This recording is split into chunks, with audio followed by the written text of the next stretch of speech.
Ay, Dios mío, esta inseguridad cada día está peor. Me indignó bastante un joven de 22 años en Puerto Plata que los delincuentes, en medio cuando él iba a frustrar un atraco que se iba a hacer en un lugar público, pues resulta que este joven de apenas 22 años pues recibió un disparo en la cabeza. En este caso, un tiro en la frente. Él iba, insisto, a detener el asalto que se iba a realizar en Puerto Plata y el joven recibió un disparo en la cabeza. Estamos hablando de un joven deportista que la comunidad, señores, se ha visto muy indignada. Multimedios Mundo desde República Dominicana para el mundo, llevándole la mejor programación, con presencia ya en más de 150 sistemas de cables a nivel nacional, presencia en todas las plataformas digitales disponibles, nuestra página www.sumundotv.com, el satélite UTEL para todo el continente americano y el Intelsat a nivel global, porque ustedes, que son los mejores, se merecen lo mejor. Matutino Su Mundo de Multimedio Su Mundo. José Tomás Paulito. Todavía uno no sale del asombro y la consternación que provocó el macabro hallazgo en las costas de Gaspar Hernández, muy cerca de Río San Juan. Que Río San Juan, ustedes saben, es un municipio que pertenece a la provincia María Trinidad Sánchez en el nordeste de la República Dominicana. Y nos estamos refiriendo a la embarcación que fue encontrada con entre 20 o 25 osamentas humanas. La voz de alerta fue dada a las autoridades por un pescador que avistó la embarcación, obviamente a la deriva, y se acercó y vio que en su interior había especie de cadáveres ya disecados, habían pasado su etapa de descomposición y lo que había allí era un amasijo de osamentas. Cuando la Armada Dominicana inició el proceso de investigación, fue hasta donde estaba la embarcación, la trajo a tierra firme y allí se dieron cuenta del hallazgo, del terrible hallazgo de entre 20 o 25 osamentas que al revisar la documentación encontrada en el interior de la embarcación, se trata, obviamente, ya está confirmado, de ciudadanos de Senegal, senegaleses y de mauritianos, que nadie sabe cómo vinieron a llegar a esta parte de las costas del Atlántico en la República Dominicana. Los expertos en navegación dicen que las corrientes marinas son muy traicioneras, son impredecibles y que en una situación, por ejemplo, de mal tiempo o porque quienes se encargaban de conducir la embarcación hayan perdido el rumbo. El hecho es que nos encontramos con esta terrible sorpresa en las costas dominicanas. Qué pena que la gente tenga que aventurarse en estos viajes. Nadie sabe cuál era el destino de esos ciudadanos senegaleses y mauritianos, pero la otra sorpresa también, el hallazgo que más preocupa, es que en el interior de la embarcación fue encontrada una mochila con una sustancia en el interior que presumiblemente es cocaína. De determinar esa con veracidad de qué tipo de drogas es, se encargarán las autoridades que están haciendo ya las experticias correspondientes, pero obviamente este es un suceso muy lamentable, muy aterrador. Ahí ustedes están viendo en pantalla la gran cantidad de teléfonos celulares que fueron encontrados.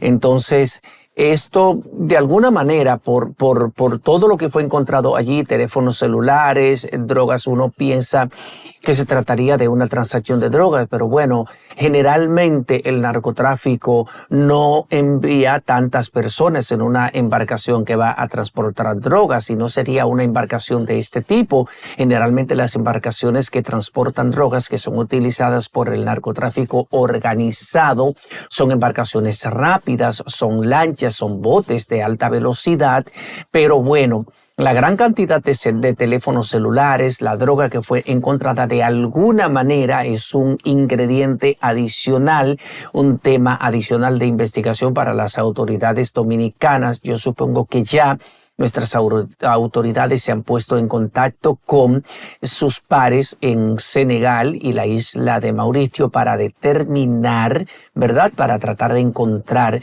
mayores explicaciones que den una idea clara de qué fue lo que pasó, cómo salieron esa gente, hacia dónde iban, de quiénes se tratan, quiénes son, y tratar de tener una idea clara de este terrible suceso, de este drama que vivieron estas personas cuyos cadáveres fueron encontrados en esa embarcación a la deriva, una embarcación de más o menos 40 pies de eslora, bastante grande, y entonces habría que ver muchos temas por investigar, muchas interrogantes que responder con las investigaciones de este tema. Así es, señores, porque como tú decías, José Tomás, los documentos que las autoridades encontraron en dicha embarcación pertenecían, algunos de ellos, a Senegal, que es un país de la costa oeste de África.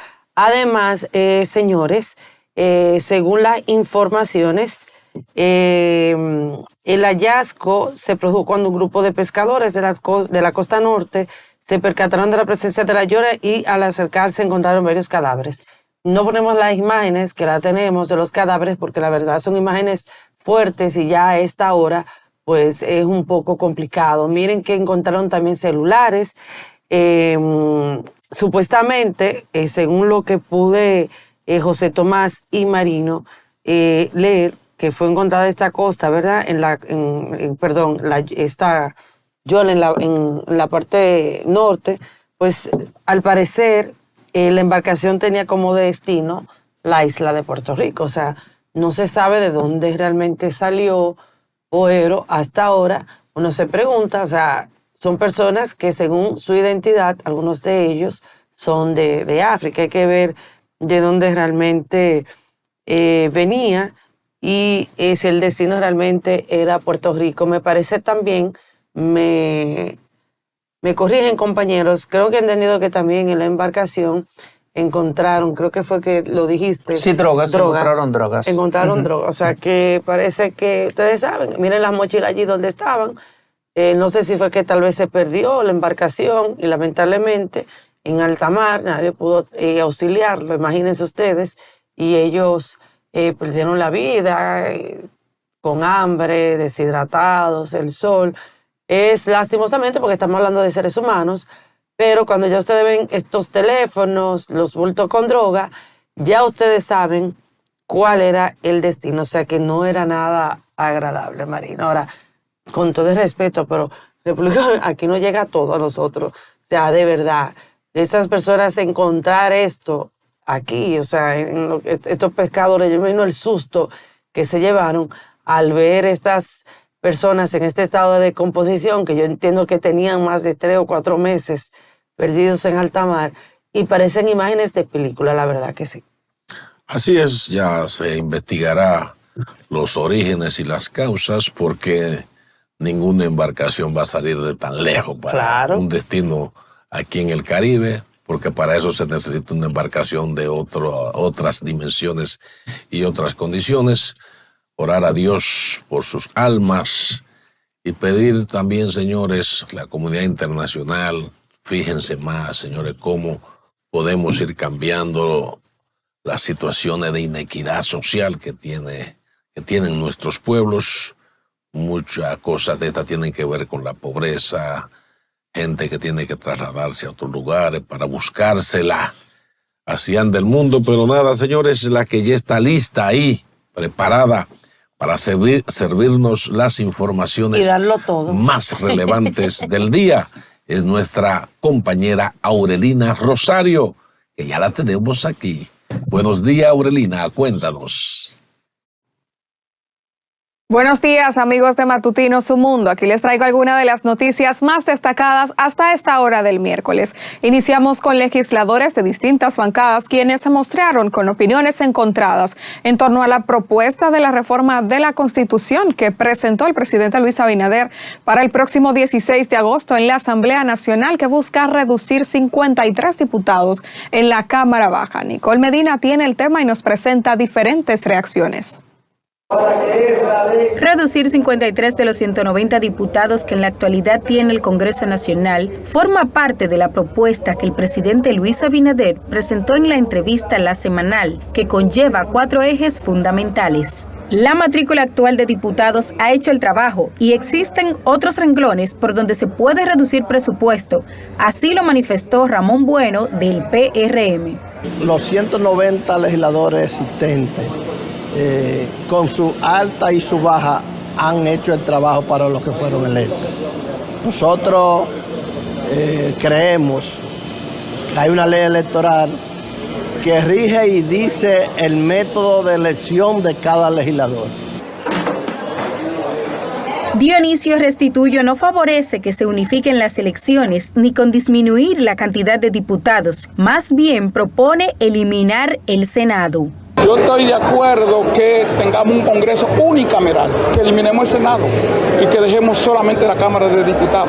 Y si vamos a mantener, porque queremos reducir dinero, el Congreso se lleva en 4 años casi 30.000 millones de pesos. Vamos a reducir eso. Y si vamos a tener senadores, entonces que tengamos 10 senadores en las 10 regiones únicas, 1 por regiones, ¿me entiendes? Y reduzca eso, porque ¿para qué vamos a dejar 32 senadores? En tanto, Elías Guasín Chávez y Francisco Soliman consideran que disminuirla hasta en 120 la cantidad de diputados haría más eficiente la labor legislativa.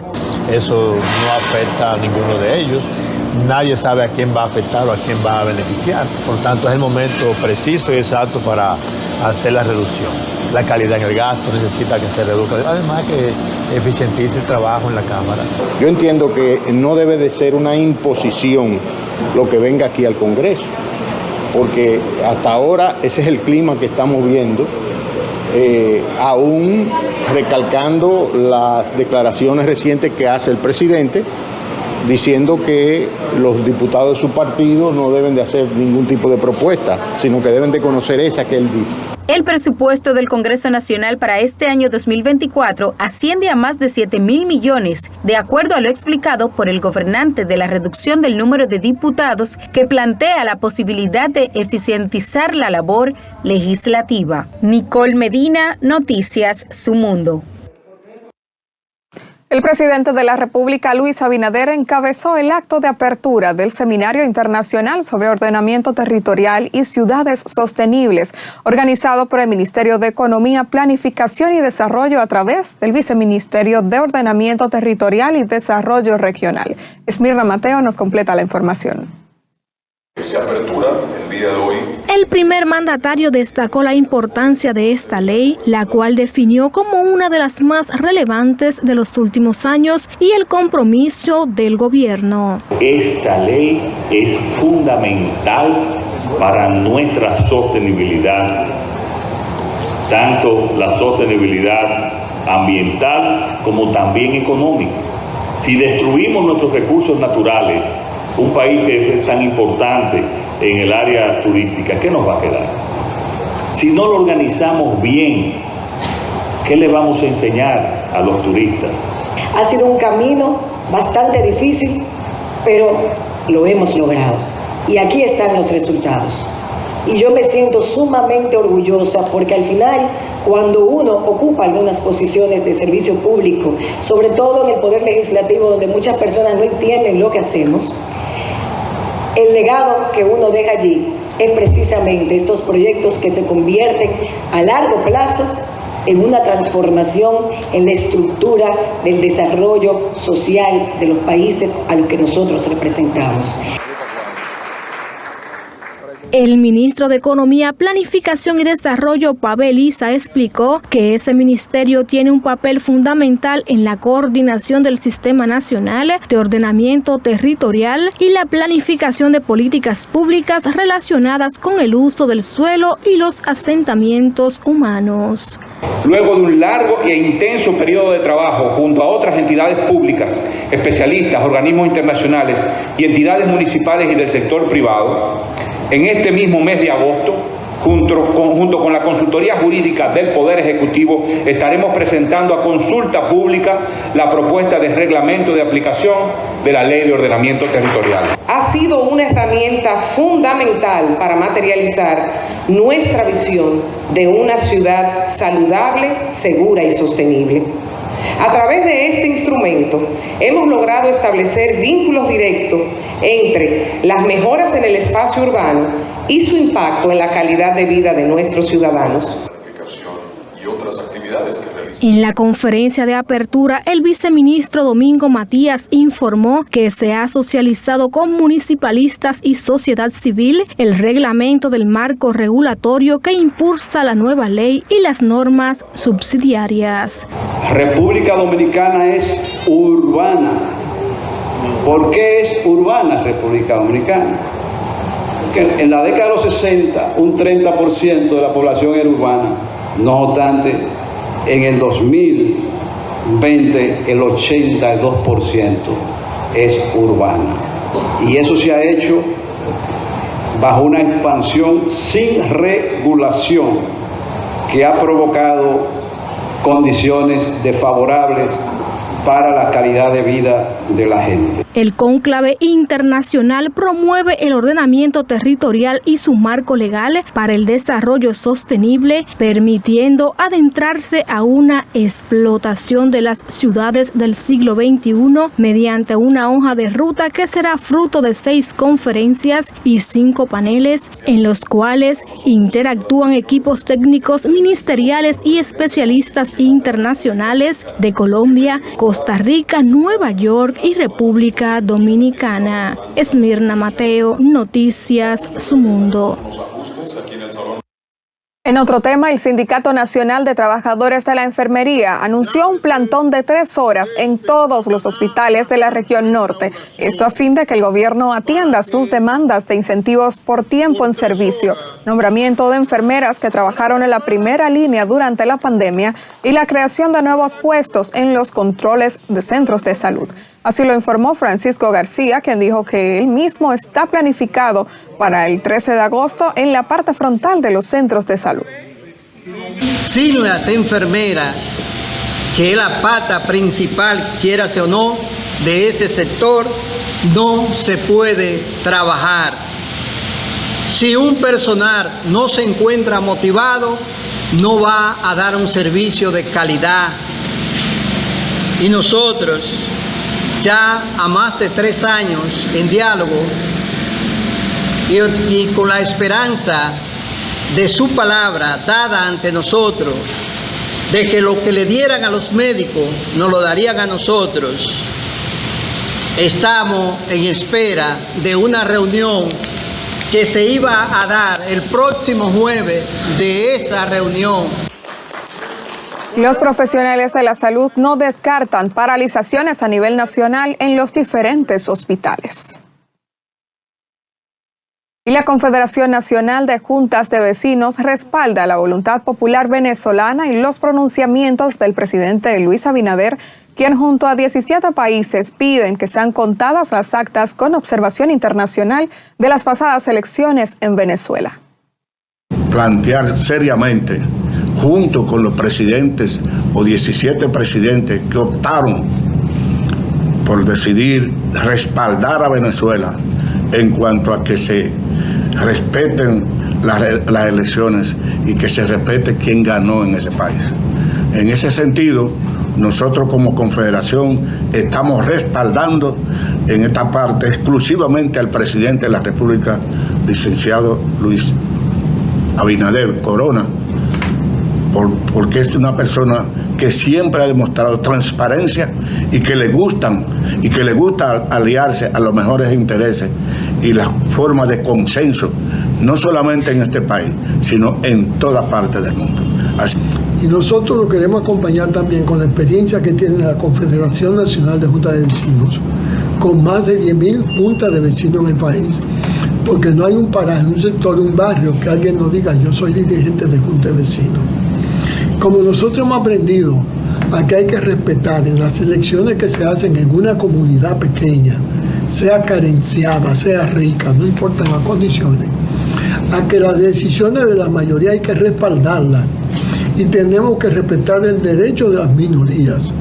Nosotros hemos querido en este momento que esos países, 17 en América Latina, han dicho que se respete la voluntad popular.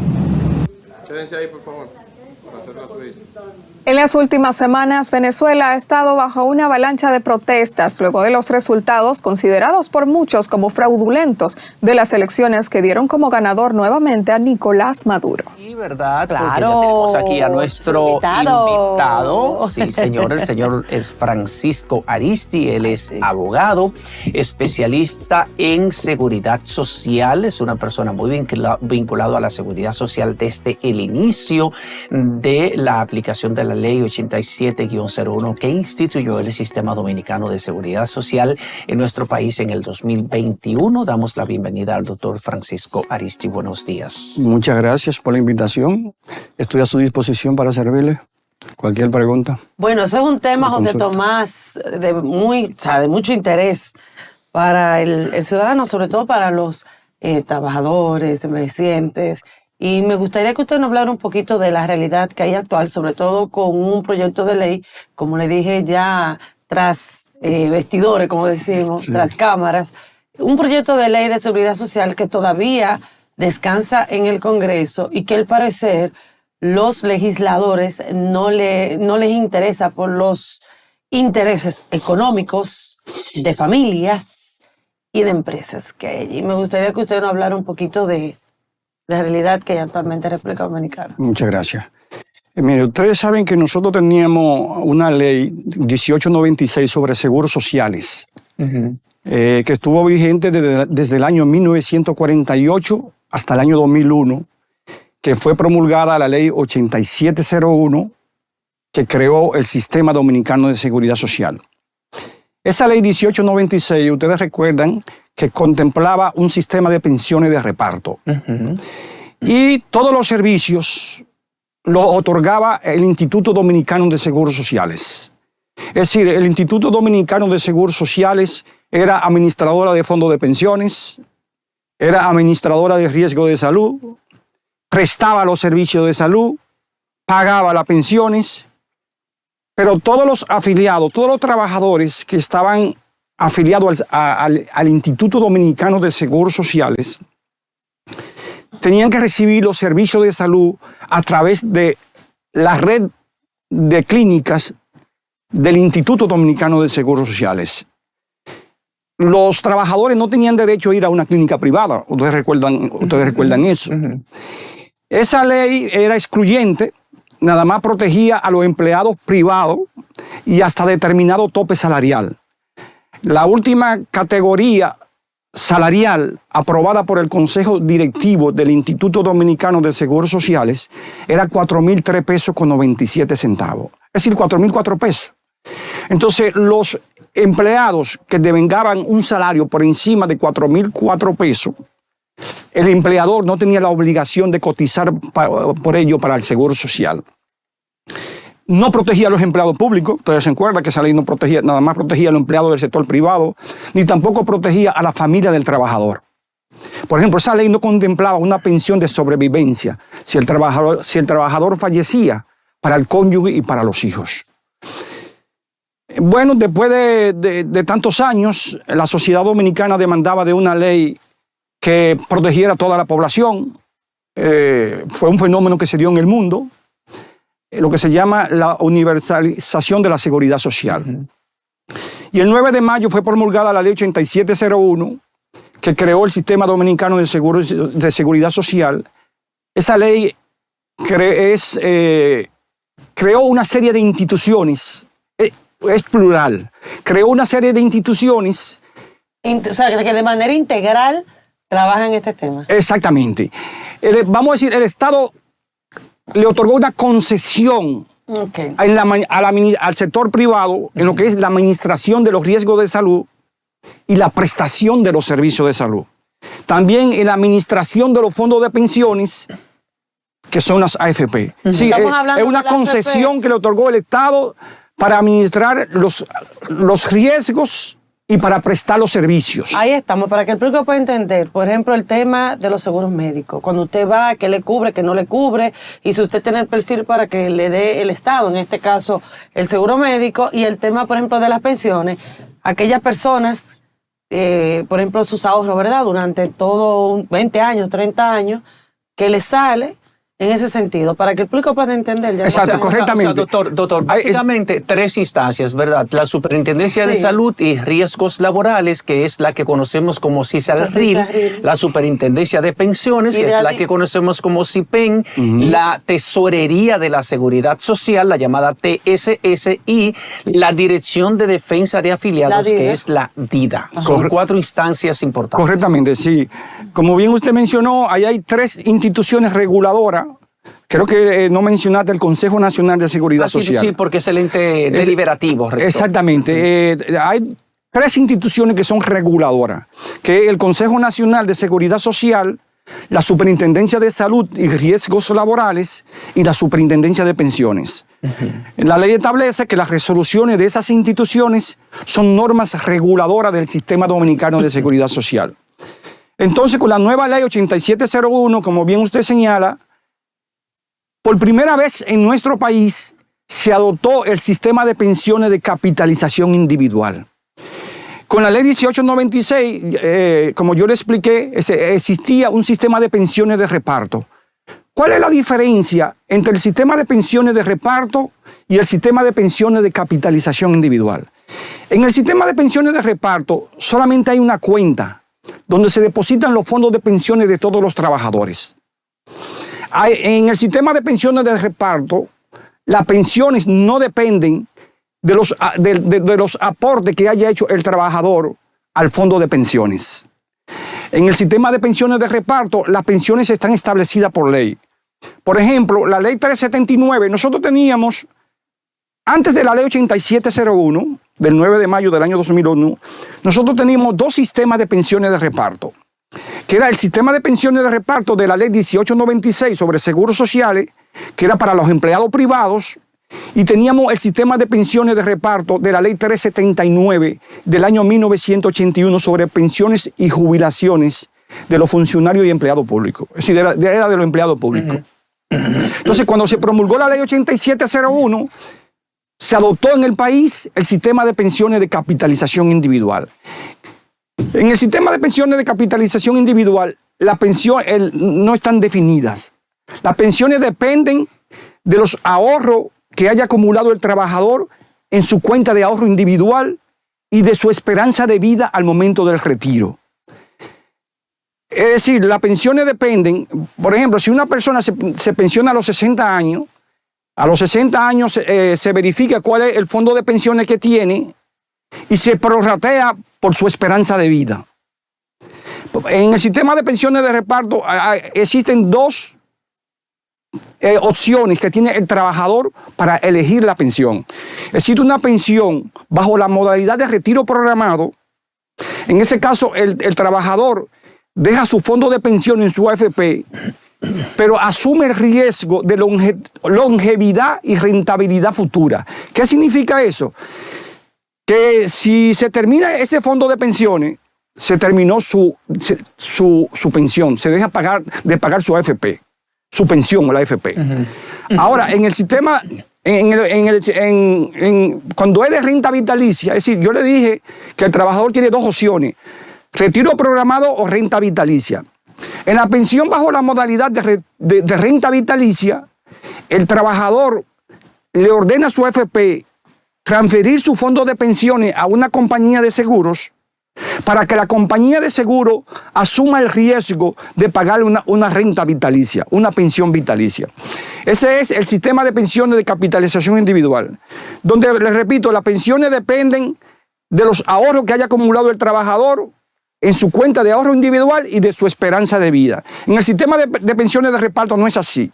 Las pensiones están definidas por la ley. Por ejemplo, la ley 379 del año 1981 establece que si un trabajador, un empleado, tiene de 20 a 25 años de servicio y 60 de edad, le corresponde el 60%, por concepto de pensión, el 60% del promedio de los salarios de los últimos 3 años. Por ejemplo, díganos, por ejemplo, un ejemplo de cuánto sería más o menos, que gane 40,000 pesos, por ejemplo. Bueno, si un trabajador gana 40,000 pesos y durante los últimos 3 años de su vida como trabajador devengaba ese salario, en ese caso le corresponde 6 por 4, 24,000 pesos por concepto de pensión.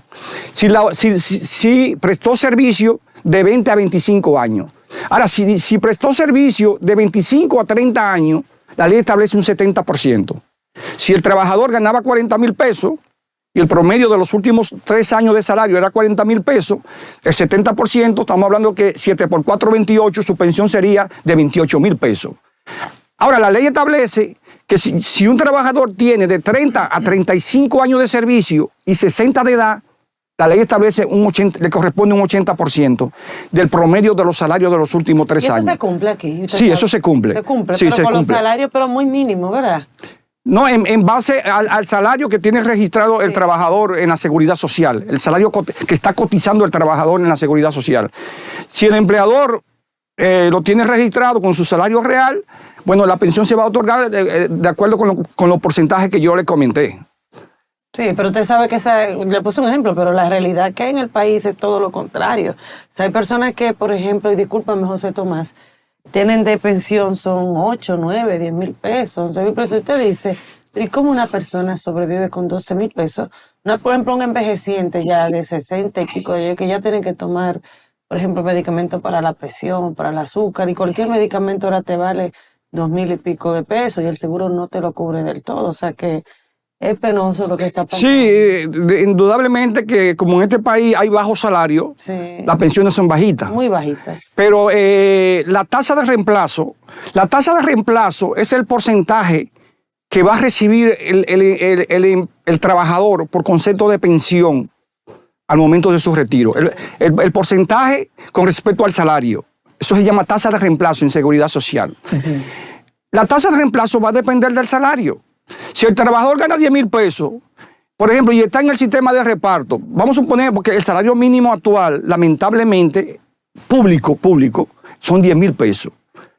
Si el trabajador gana 10,000 pesos, evidentemente, si tiene de 20 a 25 años de servicio, la pensión que le van a dar sería de 6,000 pesos. 6,000 pesos. Pero la ley 379 establece que ninguna pensión podrá ser inferior al salario mínimo público. En ese caso, ese trabajador que ganaba 10,000 pesos, al calcularle su pensión, da 6,000 pesos, pero no, al trabajador, a ese trabajador le van a dar una pensión de 10,000 pesos, porque la ley establece que ninguna pensión, la ley 379 del año 1981, establece que ninguna pensión otorgada en virtud de esa ley podrá ser inferior al salario mínimo público. También esa ley establece que ninguna pensión otorgada en virtud de esa ley podrá sobrepasar la suma de 8 salarios mínimos públicos. Si un trabajador, hay muchos trabajadores que tienen, muchos empleados públicos que tienen ese inconveniente con la ley 379 del año 1981 sobre pensiones y jubilaciones. Hay empleados que cotizan, por ejemplo, con 200,000 pesos mensual de salario. Y ustedes saben que la ley 8701, cuando se promulgó, yo estoy en el sistema de reparto, yo no estoy en una FP.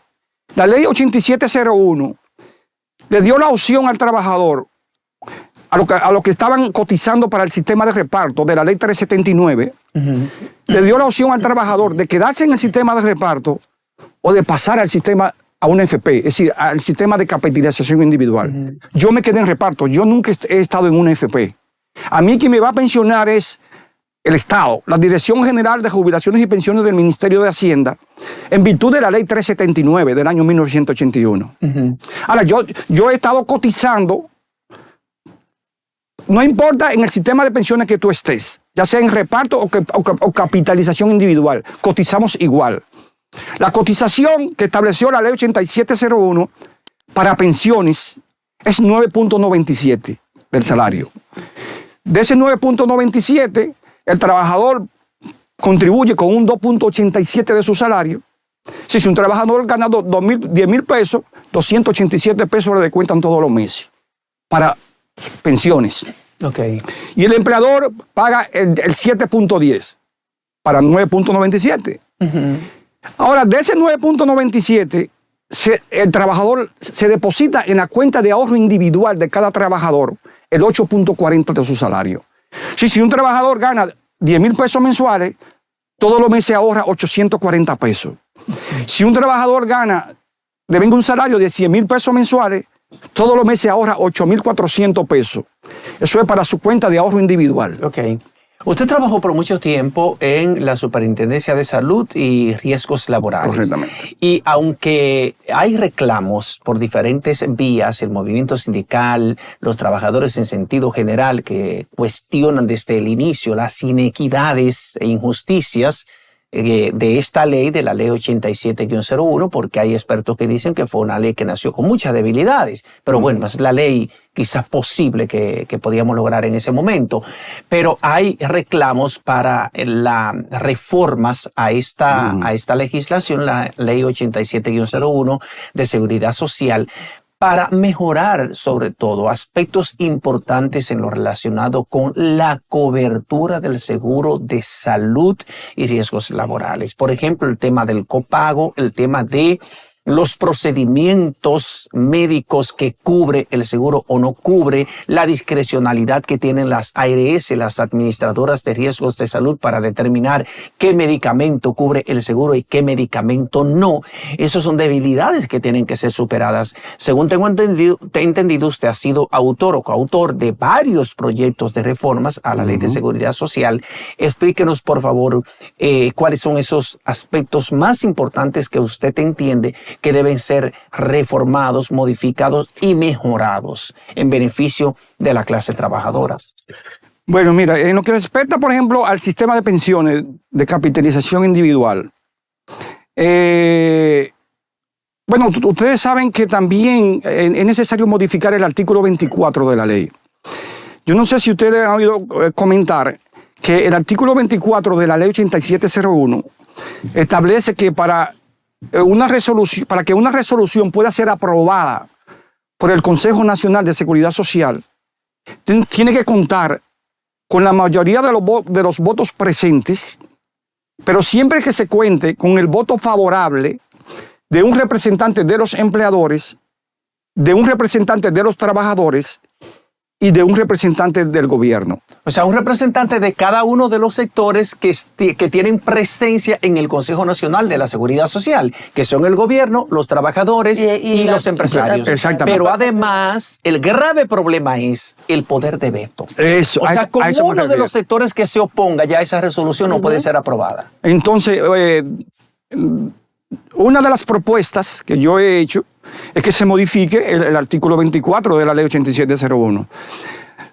Algunos proponen que las resoluciones del Consejo sean aprobadas por mayoría de votos siempre que cuenten con el voto favorable del presidente del Consejo Nacional de Seguridad Social, que es el ministro de Trabajo.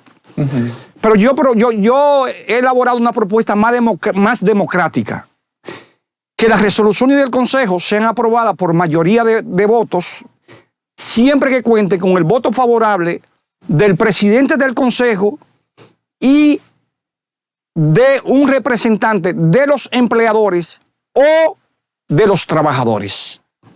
Fíjense que dije O, no dije I.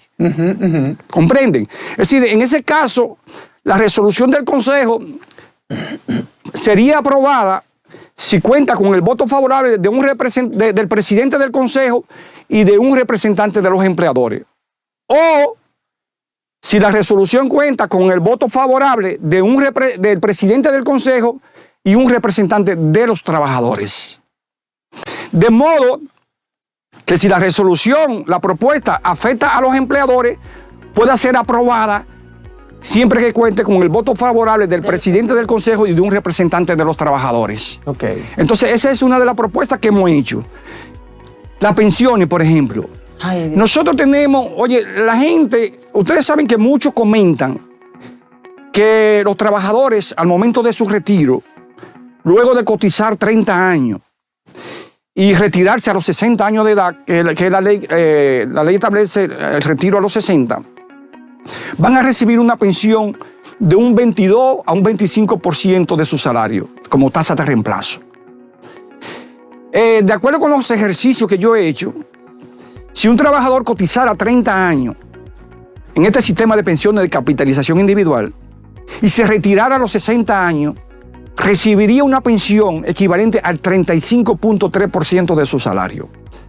Por ejemplo, si un trabajador ganara 100 mil pesos y cotizara 30 años y se retira a los 60, ese trabajador va a recibir una pensión de 35.300 pesos, 35.3% de su salario.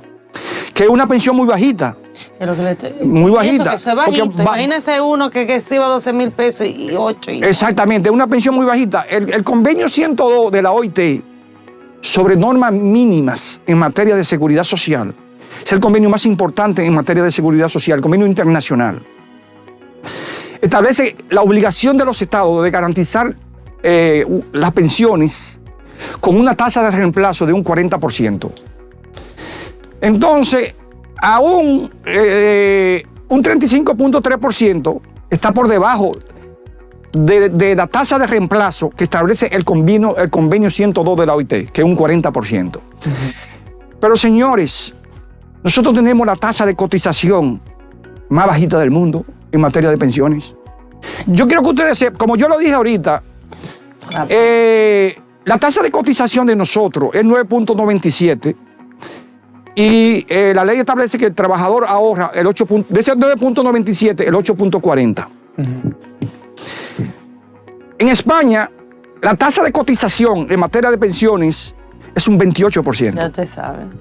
Un 23% el empleador y un 5% el trabajador. Por eso pueden retirarse con una pensión digna, una pensión digna.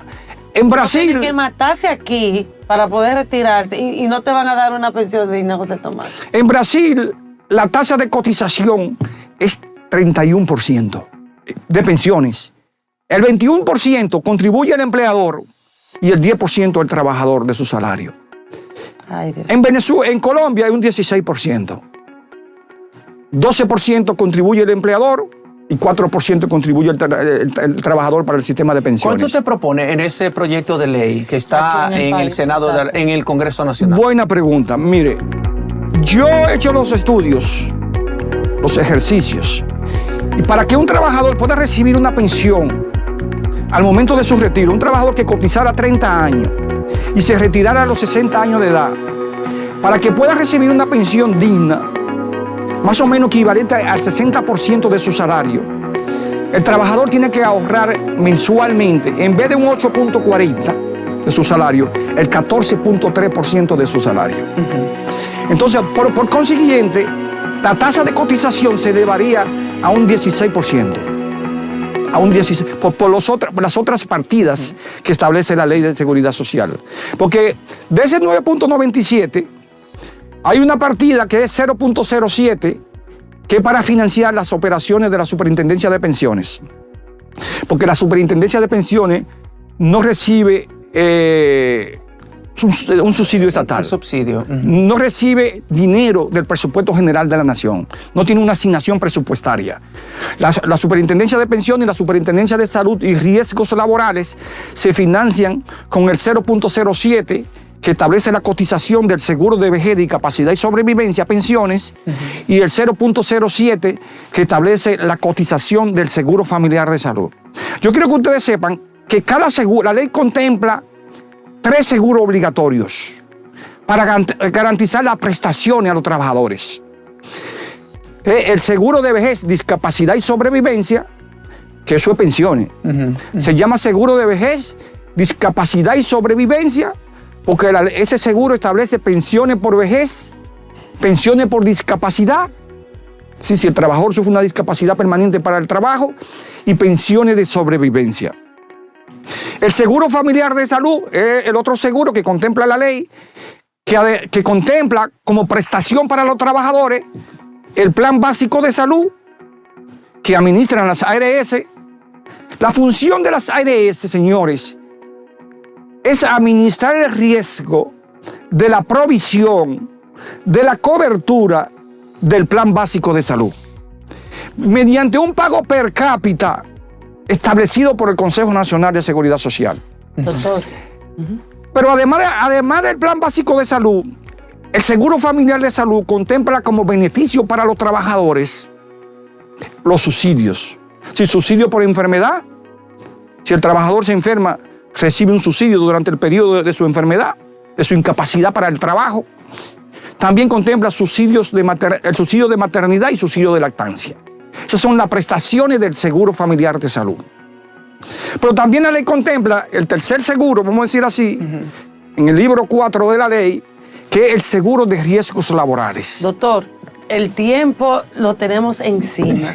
Sí. De verdad yo creo que aquí vamos a tener que hacer una segunda parte porque es un tema muy amplio, un tema sumamente interesante y que usted lo está detallando así, como debe de ser. Así que tenemos que despedirlo. Caramba, de verdad, vuelvo e insisto, es un tema muy importante, José Tomás, y es una realidad que está viviendo el dominicano. Una pensión muy mínima y un seguro que lamentablemente, doctor, no le cubre para nada. Así que, doctor Aristi, gracias por haber estado con nosotros. Vamos a hacer gracias a ustedes para traerlo otra vez, para hacer un programa de una hora con el doctor Francisco Aristi, abogado especialista en seguridad social. Ha estado con nosotros en ese día, miércoles, cuando estamos a 7 de agosto del año 2024. Desde la capital del mundo dominicano, desde el malecón del Distrito Nacional, desde aquí para el mundo, lo mejor para ustedes, que estamos de nuevo con José Tomás Paulino. Ay, José Tomás, antes de darte paso, a mí me duele la cabeza, ¿Y José qué Tomás. ¿Qué? Ay, Dios mío, señores, subió el dólar. Subió el dólar, mi amor. Sí, eso fue a 59. Después de la incertidumbre en los mercados bursátiles, pero de eso vamos a hablar ahorita, ¿verdad? Ahora vamos a hablar pero de usted otros tenía que temas. hacerlo, porque de verdad, señores, está Bueno, fuerte. una empresaria como tú tiene que preocuparse bastante. No tanto así, more, pero tú sabes, mi familia vive fuera, mírenlo allí, Ahí el lo dólar. tienen. Bueno, para la compra, el dólar está en 58 pesos con 10 centavos, para la venta 59,60 y el euro está en 62 pesos con 50 por uno para la compra y para la venta 68 pesos. Ay, sí, señores, ya saben, el dolor de cabeza para aquellos que tienen familia. Ya, bueno, de allá para acá es muy bueno porque ahora vale más, ¿verdad? Si te mandan un dólar, son 59 pesos. Sí, exacto, ahora para tú comprarlo, usted supo, ¿verdad? Y hay algunos economistas que creen que no hay una sincerización en lo de la tasa, que todavía es más alto, pero con maniobras económicas los gobiernos saben cómo se manejan estas cosas. José Tomás, entonces. Vamos a darle. El tema que sigue atrapando la atención nacional, sobre todo de los partidos políticos y de los abogados especialistas en temas constitucionales, es el de la propuesta hecha por el presidente de la República, Luis Abinader, la propuesta anticipada para una reforma a la Constitución que él someterá el día 16 de agosto cuando tome juramento para el nuevo periodo del 2028-2032 para el cual ha sido reelecto junto a la vicepresidenta Raquel Peña. Ayer el consultor jurídico del Poder Ejecutivo, el doctor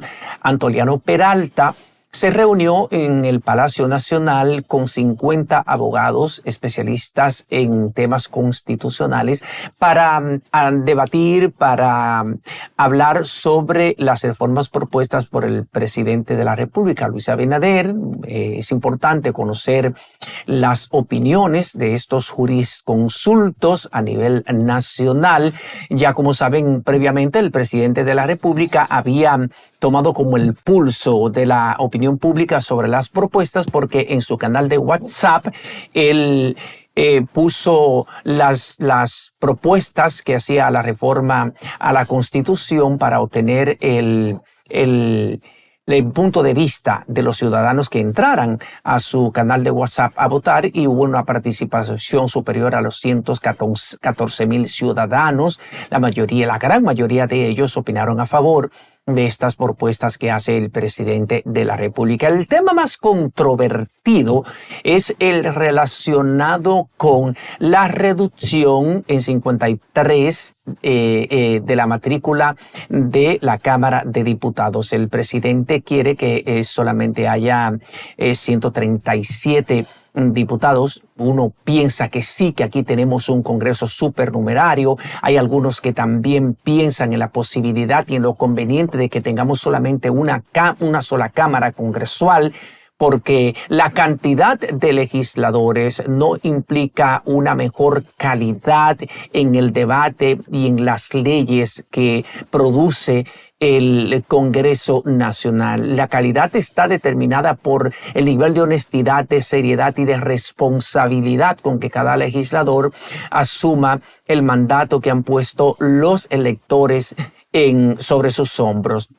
Otro tema que también ha generado mucha controversia es el de la forma de elección o de designación del Procurador General de la República, que es la figura cimera del Ministerio Público, que actualmente es el órgano que dirige la persecución penal en la República Dominicana. Entonces el presidente también ha propuesto que en lo adelante no sea la Procuraduría General de la República la que defina la política de persecución criminal en la República Dominicana, sino que sea una política de Estado tal como está consagrado en la Constitución de la República Dominicana. Hay algunos que se oponen a la forma para escoger al Procurador General de la República que ha propuesto el presidente de la República, que dice que sería el Consejo Nacional de la Magistratura quien lo escoja, pero de una propuesta que le haga el presidente de la República. Los que se oponen a esta modalidad para escoger al procurador dicen que de todos modos el presidente de la República seguirá teniendo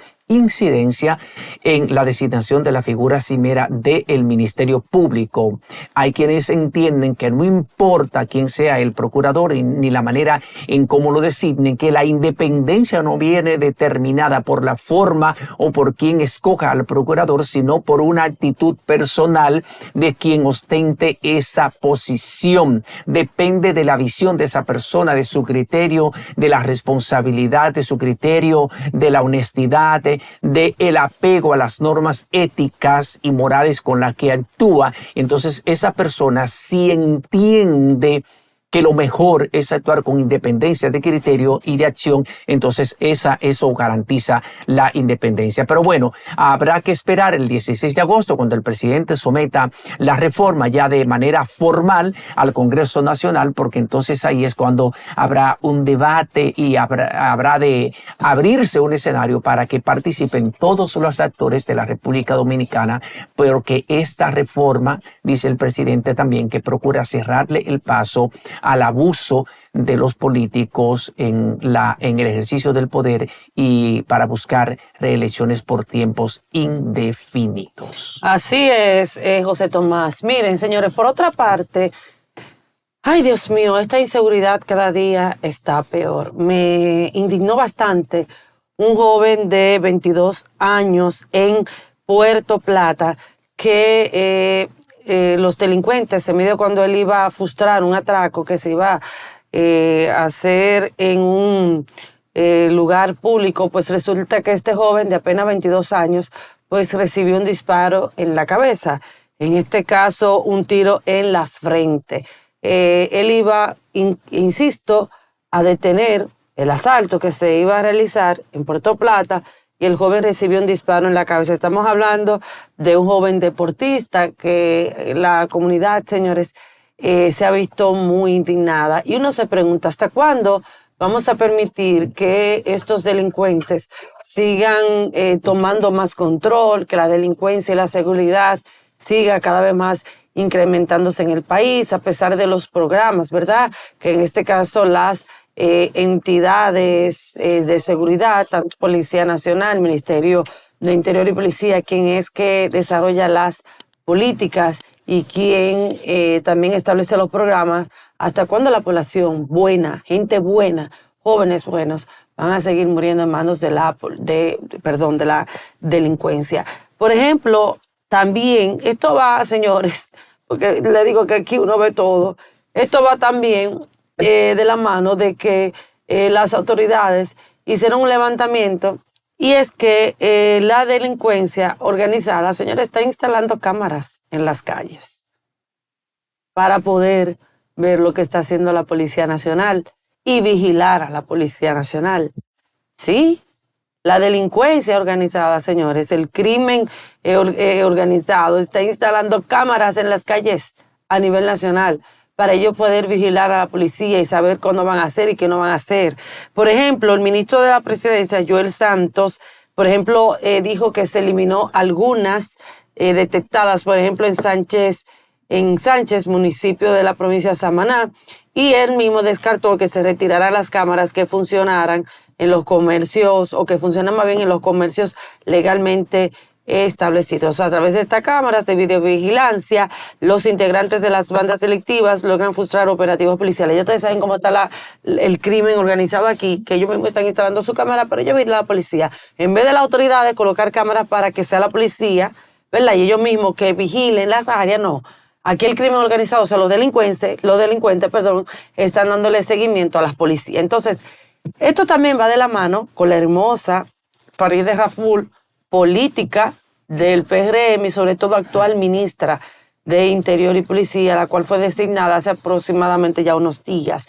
Hay muchos retos, ahora mismo hay muchas, se podría decir que expectativas con relación a ella, del trabajo que ella va a realizar allí. Usted sabe que cuando Farideh era oposición, Farideh era una de las primeras que criticaba lo que estaba haciendo la policía, el tema de la reforma policial, el tema de la seguridad ciudadana. Yo espero que de verdad Farideh pueda hacer un buen trabajo. No me imagino ella bajándole línea al director de la Policía Nacional, porque ustedes saben que Farideh es una mujer muy fuerte, una mujer siempre bien clara de las cosas que hay que decir.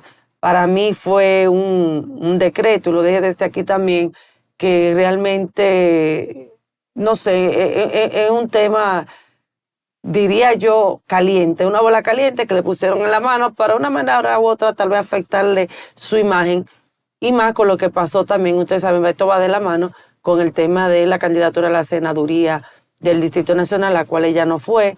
Ella se puede decir fue maltratada, porque eso es una forma de maltrato, no la valoraron, y yo espero que de verdad el PRM pueda valorarla, porque cuando eran oposición era la primera que sacaba la cabeza por el PRM, y es una de las mujeres, y se puede decir de las políticas dentro de este partido, que realmente tiene sus luces. Así es que hay mucha expectativa con relación a Farideh Raful, qué va a hacer allí, estos programas, sobre todo estos programas de barrio seguro, que no entiendo qué seguridad dan, porque cada vez vemos cómo la delincuencia está tomando control de los barrios, de la calle y de la población dominicana, que tiene mucho miedo a la hora de salir. Así es que lamentable que veamos cómo personas valiosas están muriendo en manos de los delincuentes. Ahí es, señores. Por otro lado, señores, los problemas de Venezuela afectan a todo el mundo, ¿no? Porque esa diáspora venezolana que ha salido corriendo al régimen anda dispersa. Oiga, cuando un país tiene más de 8 millones de ciudadanos fuera de su territorio, la cosa es grave. No es por turistas. Te encuentras venezolanos profesionales en cualquier litoral del mundo trabajando en oficios que no son propios de su carrera, pero lo más triste es que hemos encontrado muchas venezolanas y venezolanos en temas de prostitución. Pero ahora salen dos caras, que en la medida que se prolonga el tema de estas elecciones en Venezuela y no se llega a un fallo oficial, digamos ya, de que el pueblo lo reconozca, se va a prolongar la situación de tal manera que entonces es posible que el madurismo siga. Y hablo de madurismo y siempre insisto porque eso no es chavismo. Es otra forma de gobernar donde Maduro le ha puesto su propio sello. Ya eso no es chavismo. Ahora, ¿cuál es el gran problema? ¿Esto es un problema de las izquierdas o es un problema de derecha? Porque ahí andan los grupos pro izquierda acabando diciendo que no, que es una injerencia del imperio norteamericano, que el interés por quedarse con las fortunas, las riquezas de Venezuela, el petróleo, el oro negro, etcétera, etcétera, etcétera. Y por otro lado, están la gente de la derecha que insiste que Maduro es un gobierno totalmente antidemocrático y que es necesario que se le reconozca al pueblo, que ganó el pueblo, que ganó Corina. Entonces, el problema hoy por hoy no es de izquierda o derecha.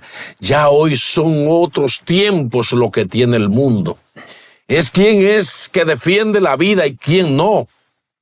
Es un problema de que esto es una sociedad cambiante y ningún sistema que afecte los derechos humanos, la libre expresión y no haya equidad en su población es insostenible. No es cuestión del imperio norteamericano, no es cuestión de Rusia, es que en estas nuevas modalidades de poder ya las izquierdas y las derechas se ven infectadas por el narcotráfico que todo lo permea. Entonces hay intereses de narcotráfico también que auspician y penetran todo, hasta grupos religiosos. Esto no es un problema ni de derecha ni de izquierda. Esto es un problema humano en que los pueblos deben de ser autónomos, deben de ser soberanos. Y si un régimen que pretende tener un sistema de equidad social se hace insostenible porque la mayoría de su población decide quitarlo, a eso hay que respetarlo.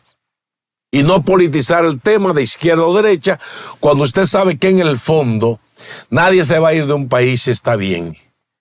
Y uno sabe que ese sistema tiene ribetes dictatoriales, aunque hayan unas bases sociales campesinas y pobres en Venezuela que sí están contentas, pero no son la mayoría, porque esas concentraciones de repudio y de enfrentamiento envalentonado del pueblo venezolano tienen un mensaje para la humanidad.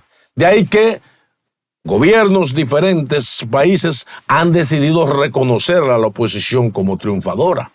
Ahora bien, detrás de Venezuela están los apoyos de Cuba, están los apoyos de Rusia, otros países que van en la misma dirección. Tenemos Nicaragua con una dictadura con cientos ya de presos políticos. Entonces, esos giros que se están dando hoy en las izquierdas y las derechas del mundo son anacrónicos. Esto no es tiempo para dictadura.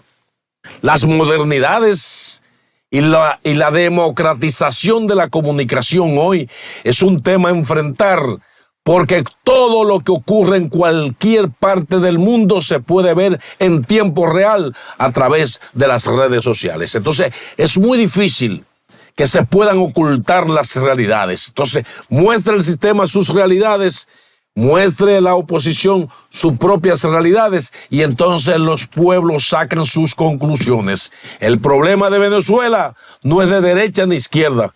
El problema de Venezuela es un problema de dictadura, es un problema de falta de ejecutar los derechos humanos. Y de ahí que hay que mantenerse firme para que por fin los venezolanos puedan estar en un país libre, soberano, autónomo. Así es, señores, y de esta manera pues llegamos al final del programa de hoy. Gracias por su sintonía, espero que les haya gustado porque siempre tenemos una producción pues con mucho amor para todos ustedes. Así es que pasen feliz resto del día, feliz miércoles, ombliguito de la semana, y mañana jueves antesala del fin de semana, si Dios lo permite. Este equipazo estará con ustedes desde las 7 de la mañana. Hasta mañana, Dios mediante.